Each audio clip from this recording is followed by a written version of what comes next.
జీవితమంటే కల కాదు, అది కవులు రచించే కథ కాదు.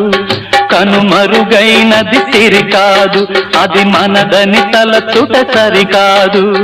కుడి ఎడమైతే పొరపాటు లేదను నానుడి సత్యం కాదు, ఇది అందరికి అర్థం కాదు.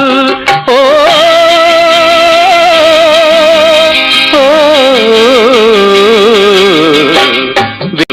వేగు చుక్క మొలిచింది, వేకువ పొడ చూపింది, తూరుపు తెల్లవారక ముందే కాలం మాటేసింది, నా కళ్ళను కాటేసింది. కాలం మాటేసింది, నా కళ్ళను కాటేసింది.